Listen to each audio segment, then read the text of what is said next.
Hello and welcome back to Warrior Mom Season 2. Wow, Amy, we are in episode 3. Rocking and rolling. Rocking and rolling. Yes. And I think that we're excited to be back, especially in season 2, just as much as, everybody else is, I hope. I hope they're all excited about it. But I am excited about our guest today. I felt like she was a kindred spirit as soon as I saw her. A friend of, your Facebook BFFs, so to speak, that you haven't seen in 25 years, but someone shared her story about her son Gavin, and I reached out to her and invited her to the retreat first and foremost, but just really enjoy getting to know her. Our stories are very similar in that, we're on the outside, I'm not going to say white picket fence, but we look like we have it all together, at least at one time in our lives. We did, right? But with the addiction and just the whole thing. So I'm really excited to talk to our new friend, Nicole Canamare. And we're going to learn all about her son, Gavin. Yeah, Nicole, thanks for being on with us tonight. Yes, welcome. Thank you. You're welcome. Thank you so much. I wanted to start out by saying too that it's very exciting to me how this meeting of friendships even happened. And very quickly, I want to share that in one weekend, and it was the weekend of Gavin's birthday, actually, I had 4 different people that were not connected reach out to me and ask me if I had heard about Warrior Moms and if I had the book. And I was like, and I had a friend that brought me the book that weekend. And I was like, okay, God, I am hearing you. And then Amy sends me a message with an invite to the retreat that same weekend. Wow. And it just could not be ignored the way God was moving in all of that. And even though I felt you ignore it, he was not going to let you.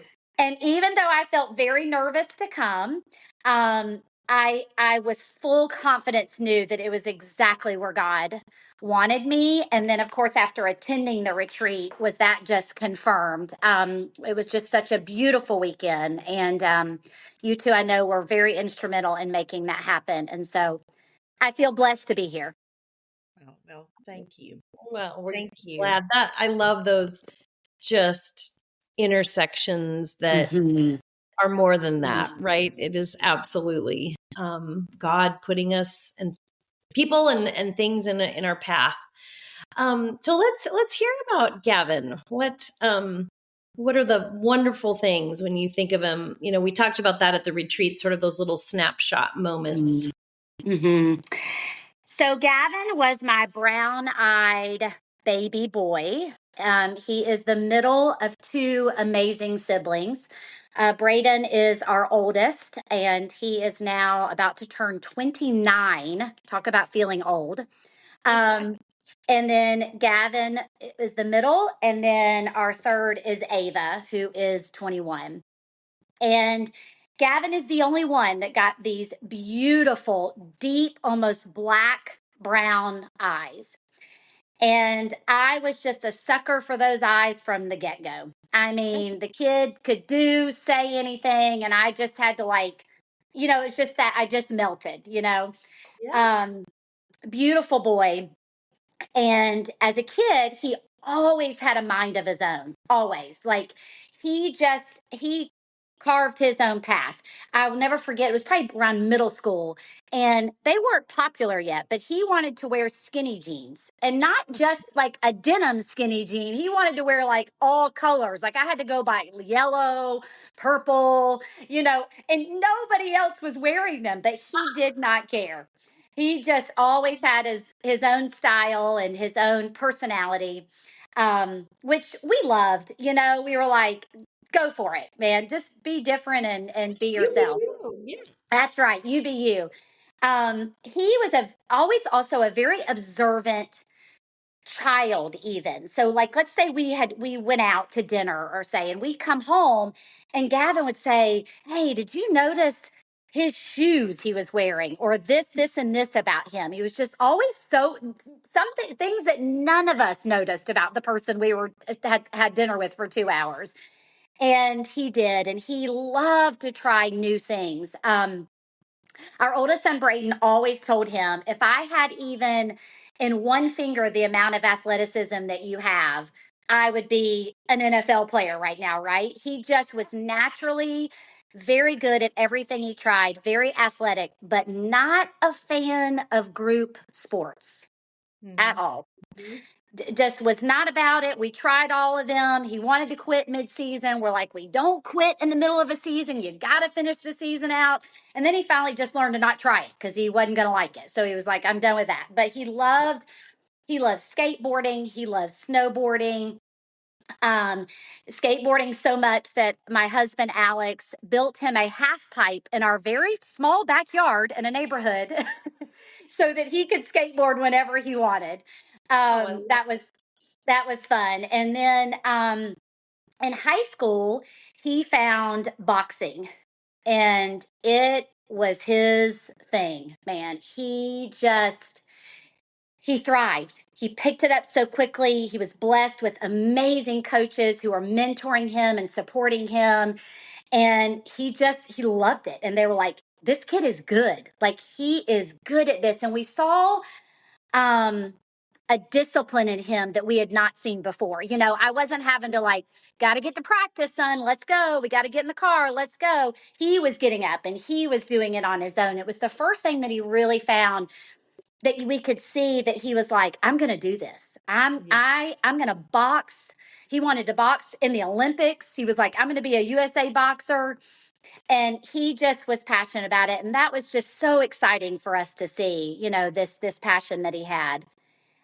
He was also very much of an entrepreneur mindset, always wanted to start a little business. Like, came home and said, I'm going to start a pool cleaning business. I said, son, we live in Georgia. Like, we're not in Florida. Everybody doesn't have a pool. I don't care. I'm going to figure it out.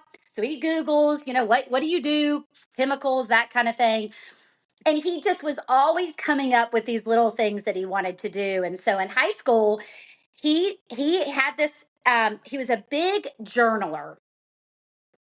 And little did I know how important those journals and all those things he had written down for years would be to us. I have notebooks of his thoughts, and whether he was sketching, kind of drawing something out, or journaling. Now, some of it, I'm not going to lie, does not make sense to me. But I'm like, his poor little head, whatever was in there, he was writing down, right? But he started to sketch out this logo, let's say. And he finally was like, this is it. I love this one. And it was a 7 and an L. And I said, oh, what does that stand for? And he was like, it stands for 7 Love. And he wanted to have a clothing line that said 7 Love. And he said, Mom, 7 is the number for perfection in the Bible. And then love is what God has for us. He was like, so it's God's perfect love. And I was like, okay, that's good. I like that. I can get behind that. Yes, that's so cool. We'll talk more about that in a little yes. the end of the podcast for sure. Yeah, and how that's part of his legacy. So he created some hats and some t-shirts, and of course all the family bought one, and we've got pictures in his original hats and t-shirts, and people from high school are buying them from him. So I just loved his entrepreneur spirit, and it was just a really unique thing about him. And I would be remiss if I did not say that if I have to pick, you can't pick one favorite thing about any of your children, but he was our comedian, and he made me laugh all day, every day. Ava used to say to me, Mom, you think he is the funniest person in the world? I said, yes, actually, I do. I think he is the funniest person. He is. And he was just goofy, and he and I both like to dance, and so we'd have dance parties together, and I have so many videos of him dancing and being goofy, and he just was, and he would come into a room, and that's just what you felt, right? Was that energy about him. And the best hugger. He was a front, he wasn't giving you no side hug. He is a front squeezer, and so his hugs were just absolutely the best. Absolutely the best. Um, so yeah, he just an amazing person. Now, Nicole, I know that addiction is part of y'all's story. Mm-hmm. So when did y'all first start noticing issues is what I'm gonna call them?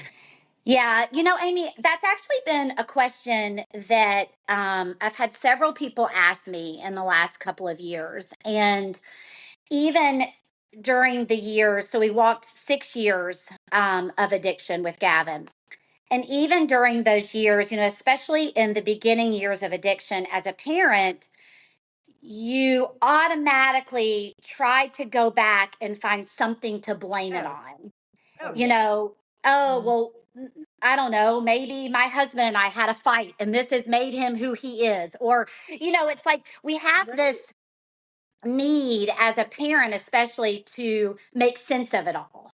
Yes. And so, but there were things not that caused addiction, but I can go back to Gavin as a very small child. He was a late talker, required speech therapy.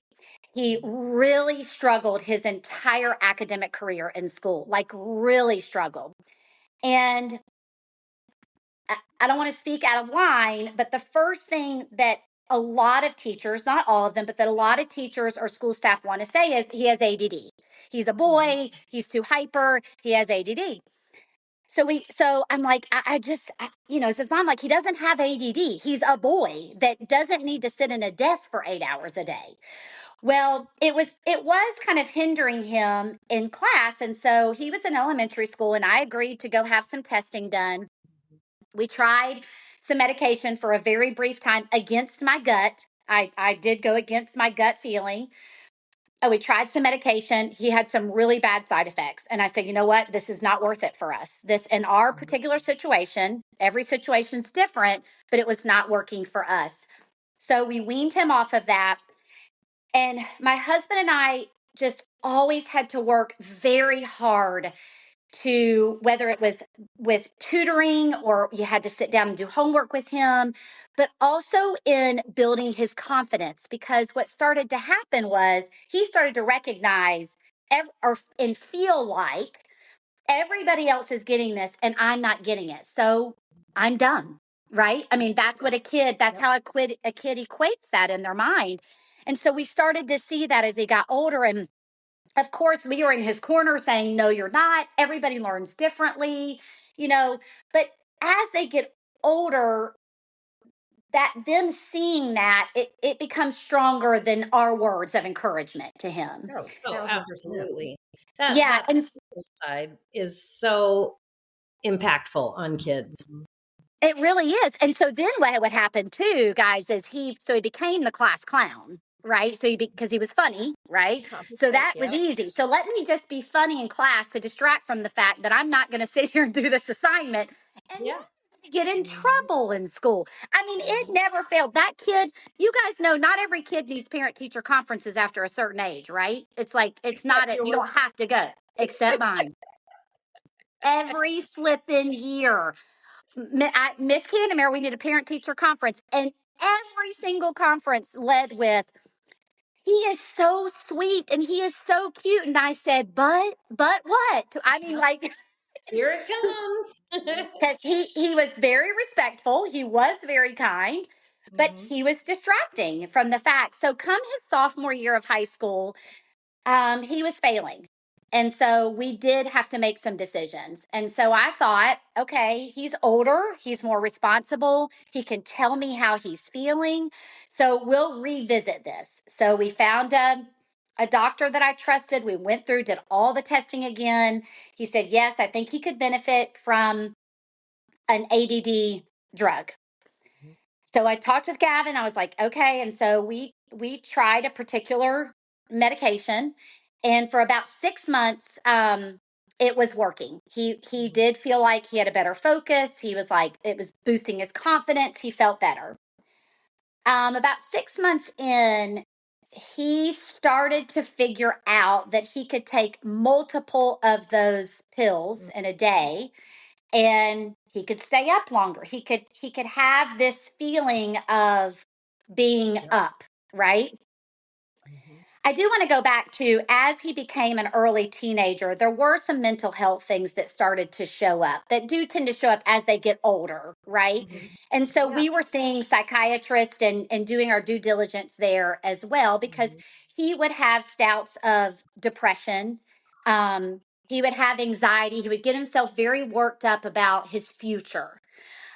What am I going to do? I'm not going to be able to do this. I'm not, and just couldn't really be. He was tripping on his future. Yeah. Yes, Amy. Yes, exactly. And so that was there as well. And so I was very careful when he was prescribed this medication, because I had done research and I knew what could happen. I knew what this could mean for someone whose brain worked the way Gavin's brain worked. And the scary thing about addiction is that, and I don't say this so that another parent hears this and automatically assumes my child's going to be an addict. That is not at all what I'm trying to share at all. However, for those of us that have walked this with a child that did form an addiction, no one knows they're going to be addicted until they're addicted. Yeah. Oh, for sure. Right? I mean, you don't set out to be addicted to anything. Right. So we couldn't have known that this prescribed medication was going to be the start of his battle with addiction, which is exactly what it was. So we eventually took him off of the medication because I figured out he was abusing it. So then he just bought it, would buy an Adderall from someone at school or buy it, somewhere. Yeah. Well, then he needed anywhere. It's so easily accessible. And so then he would drink alone in his room to come down, to go to sleep, because he needed something to bring him down. And so these habits started. And in the beginning, as parents, we would even say to each other, well, maybe he's just being a teenager. Unfortunately, some teenagers experiment with these kind of things. He's just being a teenager. He'll grow out of it. Yeah. And that's of course is your hope. But things start to happen through addiction that put you and back you into a corner as a parent where decisions have to be made. And a lot of times for us, that equated to tough love. It equated to very hard parenting, because we couldn't allow some of his choices and the things that he was doing to happen. And that's heartbreaking, because. And that is the hard line. I always talk about that line. It is a fine line between normal teenage behavior and, oh my gosh, we have a problem. And crossing into that we have a problem lane is a heartbreak that you can't even. I can only imagine. Yeah, you're so right, Amy. And I think it took us probably about a year to say there was an incident that happened, and we had to go pick Gavin up from somewhere. And when I saw him in that state, I lost it. And I looked at my husband and I said, we have to go to the hospital. We are no longer equipped to help him. And we have to do everything that we can do to help him. And we went to the hospital and they checked him in. And I haven't shared this moment very often, but he's in the chair where they're running all his, like taking his blood pressure and everything. And I'm sitting across from him, and I'm looking at my baby, and I'm like, he's an addict.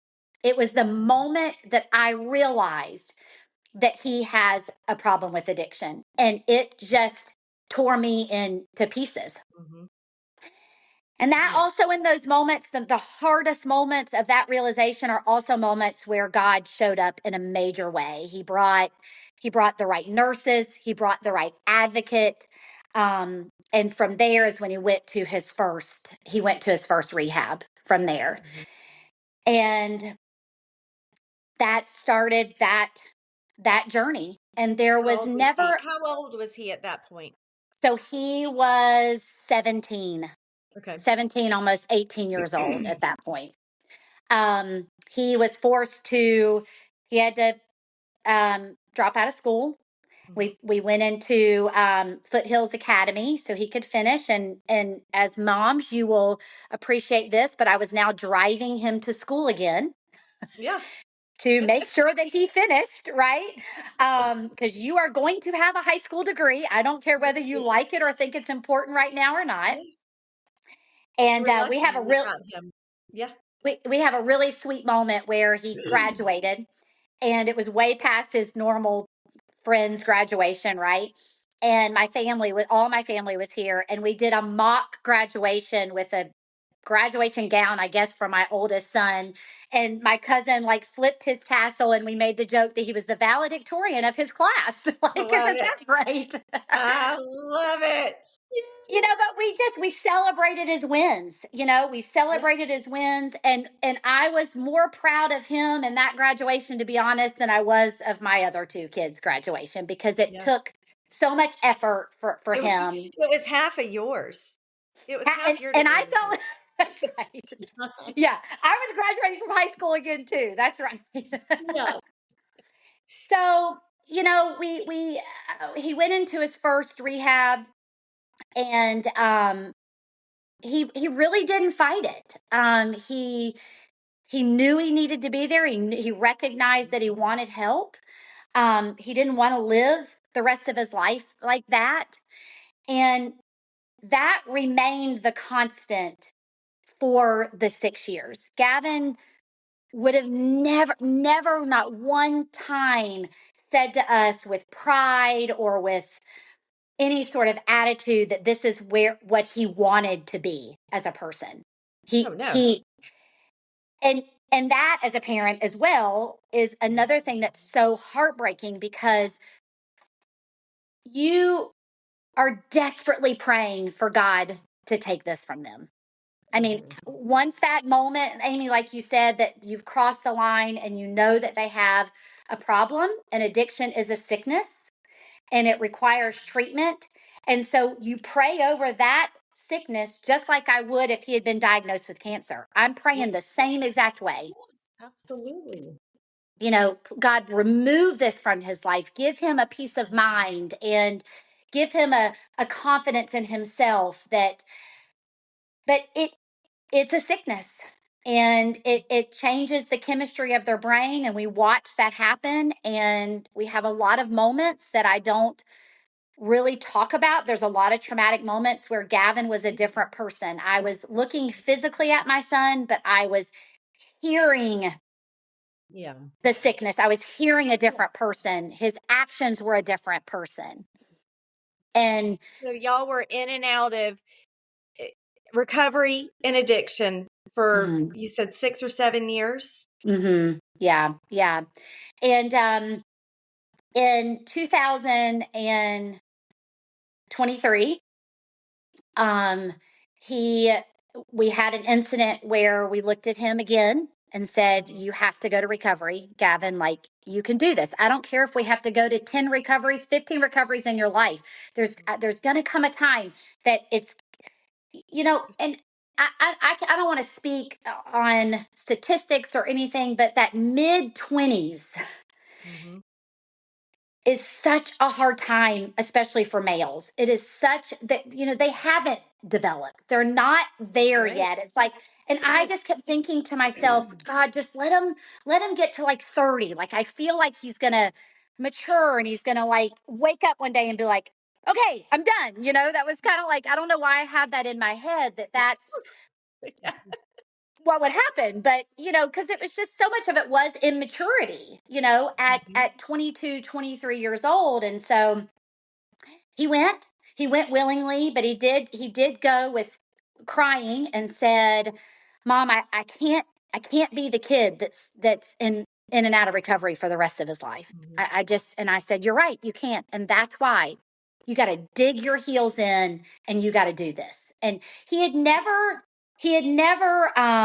until this time in 2023, This was the first time that he said, okay, I'm going to get a sponsor. I'm going to work the steps. I'm going to be intentional. I'm going to be on purpose about this. He was having those very hard conversations, Labor Day of that year. So September of that year, my oldest son was home. My oldest son is a captain in the Marine Corps, so doesn't live here. And he was home that weekend for a baby shower. And Gavin had come for that baby shower. They let him come. And my heart was, and I didn't know why then, but my heart was so set on, we are having family photos this weekend. And so I had a girlfriend come and took these beautiful family photos. They are the last family photos that we have together.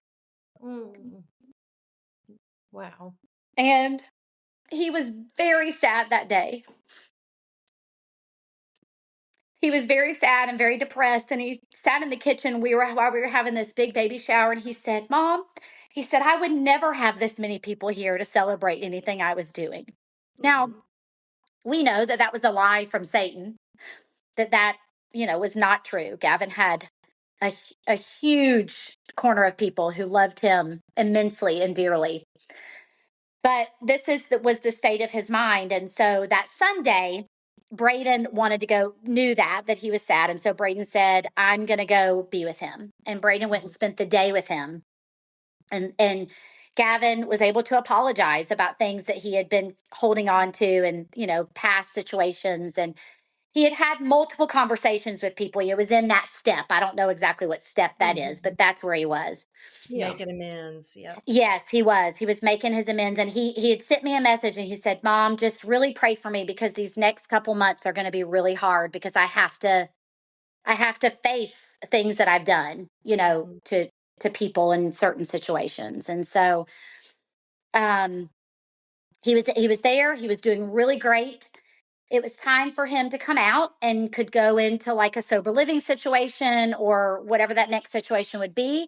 He had lived with my mom prior to, and he was working. He had held on to a job, which is another thing, a lot of times that you deal with. That's a huge praise. Yeah. Yeah. Yeah. At He had held on. something. And this company was amazing. They were so supportive of him being in recovery. Even they had a couple people pretty high up that had also gone to recovery in their company. It was a concrete logistics company, and they were unbelievable in supporting him. And so he had been working, and he had some friends there that were very supportive of his sobriety. And so we had a family meeting and along with my mom, and my mom agreed. She said, he can come back and stay with me. He's doing great. He's, being accountable, all those things.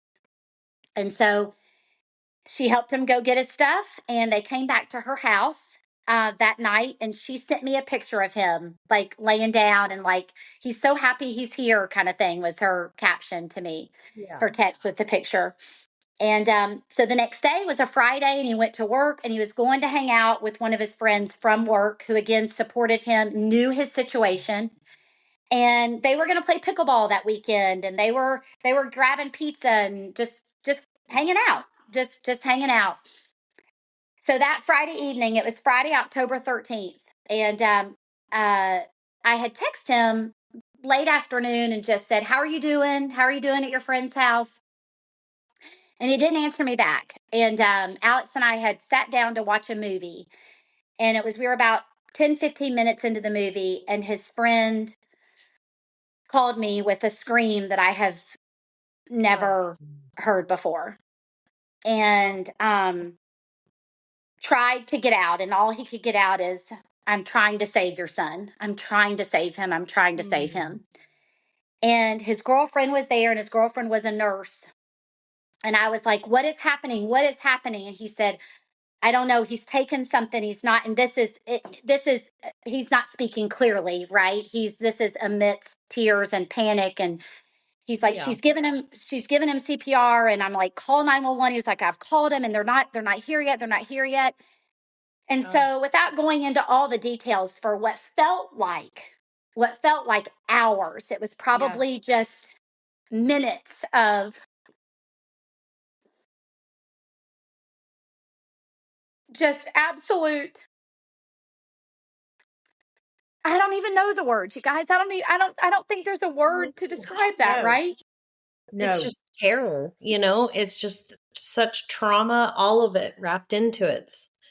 Yeah, there's just not a word to describe that moment and that phone call.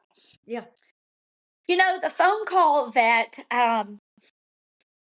for quite a few years during his addiction, I had a lot of moments of surrendering. And, as parents, we know that our children are gifts from God. And we'd like to say that we surrender them. Oh, we give our kids to you. Oh, you have the best plans for them. But I don't think I was very good at that. I was kind of like, yeah. I might say that, but at the same time, I'm going to control what's happening over here. Like You're not they're really mine. watching. Yeah. Yeah. Yeah. They're mine. They're mine. But through his addiction, though, I did have true moments. I was kind of the one that stayed up. So I had many, many nights of being up till 3, 4 a.m., not knowing where he was, scared to death of getting the call. The phone call. Yeah. The phone call. And I had to come to a place. God brought me to a place of that surrendering because so much of it was out of my control. I couldn't control it anymore. He was grown and he was going to do what he was going to do. And so I had those. So I think when you walk addiction along with someone, unfortunately, you have had to think about that phone call where other people have tragedies where you don't want to think that way. You're in no your car and reason you're to like, think that way. that's right. And you're like, I never want to think about losing a child. And so you just shut it off and move on to the next thing because Amy, you're right. You don't have a good reason to think that way.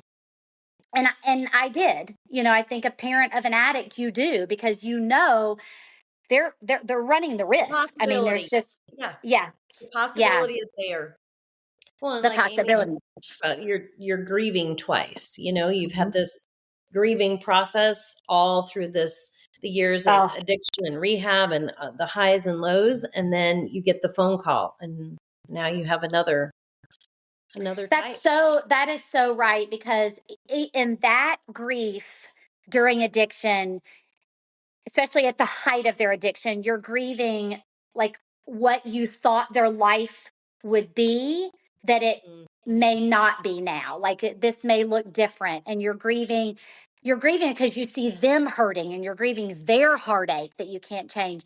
And now in a moment, in a second, it's the grief of their life that will never be. Right. That's what I always say when Alec was in his addiction. I still had hope. There was still hope that we would have a good life for the rest of our lives. But after that phone call, all hope was gone. It's so true, Amy. Taken. Yeah. I read one time that, if love could cure addiction, we'd have no addicts. Oh. And that's because that love and hope, when they've got a family that's holding so tightly, and how many times did we have to go in and swoop him up, basically to swoop him out of a situation? But you're right, you still had hope of he's going to turn this around. This is going to be different. And so, I think too, I learned phone call and all hope was gone. All hope was gone. And understanding during that time too that addiction just doesn't discriminate. No. I thought, man, I feel like we've done a good job of raising our kids. Sure, we've made mistakes, but how did we get here? That was always the question of how did we get here? And then, so then that moment of, the days to for your other two kids. So Braden would have been 27 and Ava would have been 19. Okay.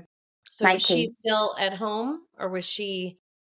So this was a other very, so Braden was in California and he was actually out in the field. So he wasn't even on base. So his wife, we had to call his wife, who thank God was with her parents when we made the phone call. She had to find someone that she knew Braden trusted and was his friend to go get him, to tell him, and then he had to fly home that night to with that. And then Ava, our daughter, was in school at Georgia Southern, and she was like out, like with her friends. Yeah. And I had to call a friend that I knew could like handle this. And she had to go get her from where she was and tell her and drive her home 4.5 hours that night. Oh my gosh. Those are saviors. Those were your saviors in that Aren't moment. they? The angels. Yeah.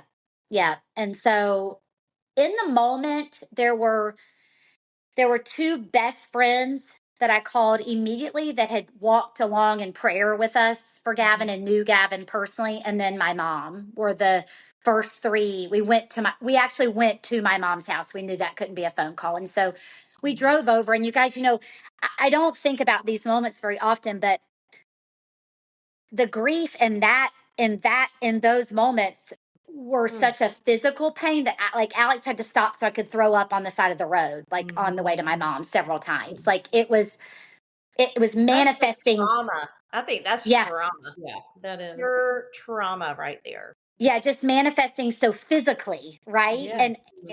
And so the days to come are definitely a blur. They're, I think maybe that's probably that would be a common thing for all of us, is just I can't go back and recount a lot of the things that happened. But what I can recount is that the first couple nights I took something in order to sleep, and but I can recount the moments where about the first 2 days I physically couldn't get out of my bed, and so I would have friend after friend after friend come, and at one point I remember having 5-6 people in my bed with me. Just it was like this blanket of people. Our home filled with, I mean, we are a home that we have a lot of gatherings, and we love to have people here, and we just love our friendships, and we had people by the groves showing up, just showing up, and I would be upstairs when I needed to be sleeping or just being, and I could hear laughter, and I could hear conversations, and I could hear those things happening downstairs in our home. And I would have thought, if I thought about this, I would have thought, oh, that I wouldn't like that. Like that would be hurtful to hear that. But it was so comforting to hear it and to hear all the people. And so after about the first 2 nights, I didn't want to continue taking medication. And so all I could do was start to quote Psalms 23. It was like, it was the scripture that, I memorized as a kid, but all of a sudden it had this, it came alive in such a different way. The Lord is my shepherd. I have what I need. He lays me down in green pastures, leads me beside the quiet waters. He renews my life.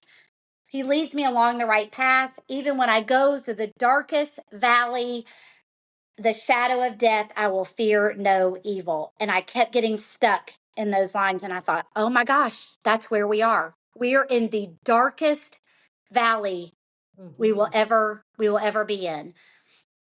But you are my rod and my staff, and you will comfort me. And I started making it personal in that way, as I would say that scripture, and it would put me to sleep. And then over the days to come, when I needed something, I would say that. That was just what was on repeat in my head. It was the only thing I could seem to remember, right? I couldn't remember anything else. I can't remember your name, but you could recite Psalms. Yeah. And I know it's like so wild to me. And I remember, and I was just there, and it was such a blur, but there was a specific night that as I was laying in bed, I had said to my mom in the beginning, I said, where is God? Like, I don't feel him at all. Like, I think I feel completely abandoned by him. I felt like that the 6 years of hell that we've already walked through, and now he chooses, I don't feel his presence. And I was angry. I was like, where is he? And I didn't feel them. I truly did not feel them. I felt so alone in this depth of this emotion that you can't even describe, you know? Yeah. And so I went to bed one night and I heard him almost audibly say to me, Nicole, I answered your prayers. I answered your prayers. I have healed him. He is completely healed and he will never feel pain again. And as hard as that was to hear, it was in that moment that the anger was removed from me. And I thought, you're right. Now I just have to deal with my pain, but I don't have to have the pain of his pain, which was so much harder. You know, Yeah. let me have all the pain, right? It's so heavy. Exactly. And his pain, and yeah, you know, and so it was in that moment that was the first glimpse of the peace that truly surpasses our understanding. Like, how in the world could I have any sense of peace in this moment? Yeah. And I did. Yeah. And I did. And so here we are 2 years out. Do you still recite Psalms 23? I do. And let me tell you a really cool thing is that in my current Bible study, we are studying Psalms for an entire year Oh my right God. now. And so, you know, David's words are jumping off the page for me here in year 2 of this. And one of them is Psalms 9:10 that says, "Those who know your name trust in you because you have not abandoned those who seek the Lord." And that's another one that I've really written and quote in those moments and days that are just almost unbearable. Is that he hasn't abandoned us and he won't. So yeah, scripture has really been, it's come alive in a very different way for me in So these a last lot 2 of years. us say that year 2 was harder than year 1. I would agree with that. Oh, year 1 was a lot of first. So Gavin passed away October 13th. Y'all jumped December, right into the holidays. we had holidays. Thanksgiving is our big holiday for our family. It was it was also the second time that our oldest son was able to come home and be with the family. So he was able to grieve here during his service, then had to go back to duty, and then was able to come. But having our family here, and that Thanksgiving, we all wore a Seven Love shirt, and we talked about him and we told stories and we cried a lot. I mean, it was just a cry fest, but we cried together and that felt so much better. Yes, for sure. And I started a new tradition. I had someone share with me who had lost her brother, and it's you have a certain amount of candles on the table for Thanksgiving and you light it for different purposes for your person. And so we started that tradition, and that's been a really special tradition that we started. And then we had Christmas. Well, I also was having the birth of my very first grandson on December 18th. And I have always wanted grandbabies. It's like as soon as my kids got to be teenagers, I'm like, oh, not yet, but I can't wait to have grandbabies, right? I can't wait to have a baby around again. Yeah. And I didn't have those emotions. It was so clouded, and it was such a. We had to travel to California, and we felt so incredibly blessed, but our hearts really weren't capable of feeling. So what did that second year look like with, missing your son and the joy of a new grandbaby? And how did that joy and sorrow coexist in the second year for you?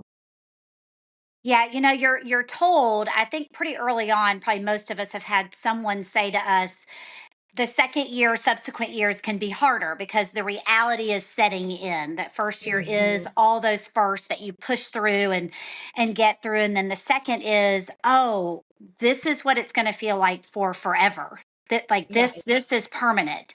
And Yeah. so God was very gracious to us, giving us our first grandbaby and then our second grandbaby 15 months later. And, of course, just having those babies has brought so much joy to us, and just the innocence of that childhood again. You forget as your kids Mhm. get older what that feels like, and that's been such a gift. But it's also a challenge, because you had, again, it's releasing the vision that you had for your life. And so we always said Gavin was going to be the best uncle, the fun uncle, right? Because he was Yeah. fun and adventurous and just the best sense of humor. He'd be goofy with them, and he was so childlike anyways. And so that was hard. That was hard, of all those moments, and still is very hard today to um miss him in those moments. And so I have discovered that joy and sorrow does coexist. It doesn't make one lesser or greater than the other. They're just weirdly there at the same time, which is Absolutely. very hard to describe, right? To others. Weirdly there. That's the way it is. That's the Yeah. description. It's just weirdly apparent that I'm Yeah. sad and happy. Yeah. Yeah. Yeah. When you think about, we had this retreat this fall, and you got to meet these other warrior moms, and you're moving out of those first couple years. When you look back at just what you've survived, what's some of the advice that you might have for grieving moms that are really new to this terrible loss? Mm. I like to spend some time reflecting on the past, and that's not to have, regret or to feel bad. It's so that I can look at it and say, how am I proud of myself in this moment? Because you sometimes don't realize it in the moment when you're doing that really hard thing. And maybe it's for yourself, or maybe it's because you're doing it for your kids or your husband.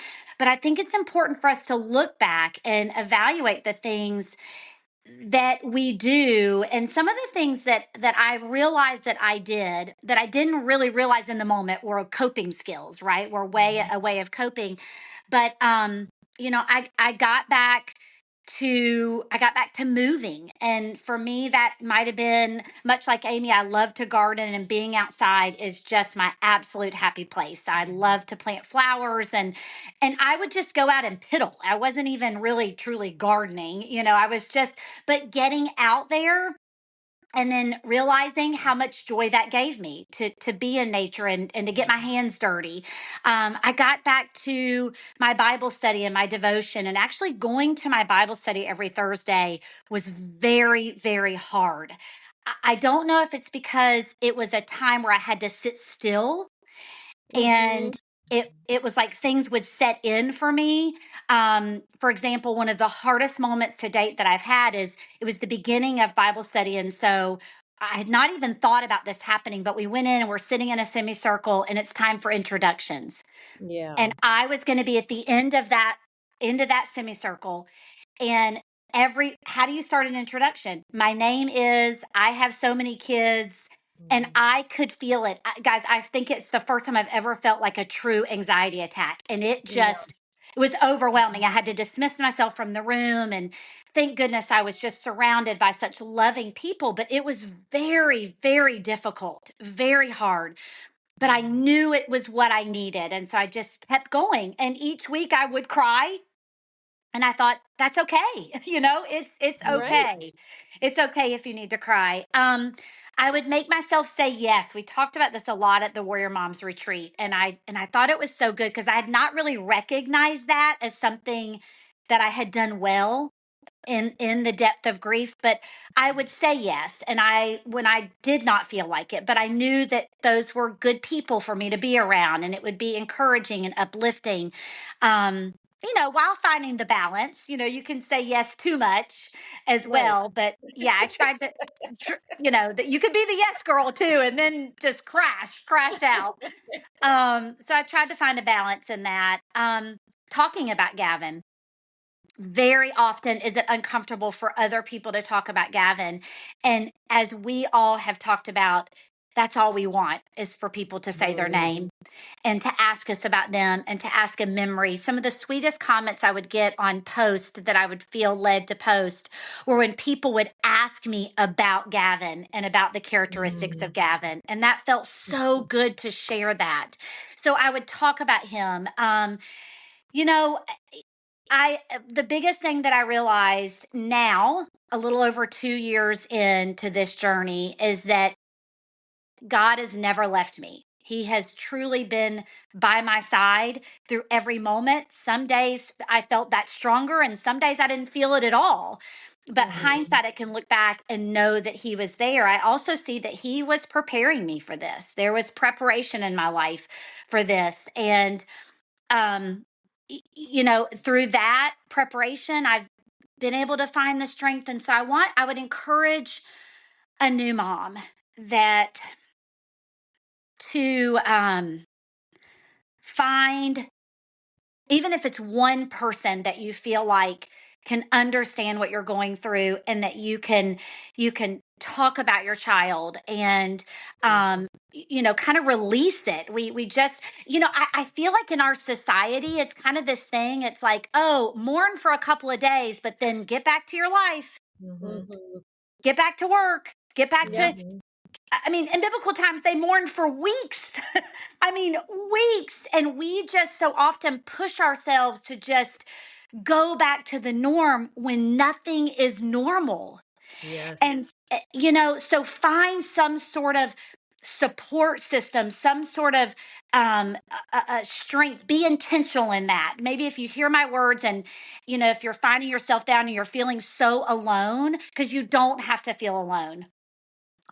Try to find another warrior mom, to connect to, someone that can truly understand, and try to slowly get back to doing the things that prior to brought you joy. Those things may change, I think, as you get further in your journey, but that those things bring you joy, whatever that looks like, but try to find the strength each day to do one little thing. And before you know it, I think you'll look at yourself in the mirror and realize how far you've come. But it will take a while. Takes a while. It's not 2 weeks in or a year in. And are we even little steps every day? Yeah. You get stronger every day. And stronger also doesn't mean it feels better or it's it doesn't mean that. It just means that your ability to get through a day, maybe for, I think for most of us in the beginning, it's the ability just to get through the day without being a basket case. It might look like that, or it's going to look different for everybody, but you will be okay. I love how you just said that being stronger doesn't mean better. Like, I haven't heard it said like that, but it's true. Like, yes, you're stronger, but it's still not better. It'll never be better. But you can be better than you were yesterday. Of yourself,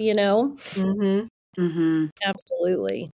God knew for all of us when this was a design for our life, and that could not make sense, and that's okay. I've just settled on the fact that there's a lot of things that are not going to make sense until I'm face to face with him. But he also knew that you are capable of carrying this, and that stinks. That stinks to have to be that person, right? But you can. And I just think I had a couple people speak that into me in the beginning, and in one way, shape, or form of, you can do this and you're going to do this. And I needed that. I needed that reassurance that I was going to be okay. I was going to be okay. It looked different. My okay looks different, but we're going to be okay. I love that. Nicole, you're so strong. You are. And I know we all hear it all the time, but I mean, it is a certain strength and just your vulnerability to talk and speak into the world, these thoughts and feelings and just true life, real life, real experiences. And is huge that you can do that so beautifully. because there are other mamas out there that have walked in your shoes and need to know that they will get stronger. Yeah. Thank you, Amy. Thank you. Yeah. Absolutely. This conversation has just been, like Amy said, you were vulnerable, you cried, you told us funny stories, and all just in honor of Gavin, and we're grateful that we get to know him a little bit better through you. And we want to honor, of course, all of our children, but thank you for being here with us. I know your gift will help others for sure. Yes. Thank you. Michelle, can I wrap up by saying that another thing that we did is we kind of really wanted to turn our pain into purpose. And I had mentioned that Gavin created the Seven Love t-shirts and things in high school. And so that was kind of a no-brainer for us. And so we've now been able to start a foundation, the Seven Love Foundation. And our entire prayer and purpose is to support families of those that have loved ones that are battling addiction. There and whether that looks like supporting the actual loved one, but we found that there were things for the person, there are lots of recoveries and things like rehabs and things, but the family was just kind of left to just kind of wallow in this and all this stuff. Right. And so our really, that's our mission. And so, that's been healing as well, is to find something that we could pour into in order to hopefully and prayerfully make a difference in other people's lives too, through what we walk through. And where can our listeners find more out about Seven Love Foundation? Right now we have an Instagram page. It's at Seven Love Foundation. And so you can find us there. Is it the number 7 or is it spelled out? Good question. The number 7. Yes. Good question, Amy. Seven Love I'm not even the Foundation. English teacher, Michelle. Yeah. That's good. That was Great a good question. though. Yeah, for sure. Yes, Love the numbers. it. Yeah. Well, So the number good. 7, love. 7 Love. Well, thank you for being here again. And thank you, listeners, for checking in with us again. And you can find more information about Warrior Moms and what we're doing out in our community. You can reach out to us on warriormoms.me. If you have a podcast idea, if you'd like to be on the podcast, what else, Amy, is on there? Our book. A link to our book, and just to get to know any of our warrior moms. And like you said, all the links to the podcast. It's full of stuff. Yeah. It is. It's full of stuff. So, but we're grateful for each and every one of you. All right. Well, till next time, Amy. Yep. Bye-bye. Bye.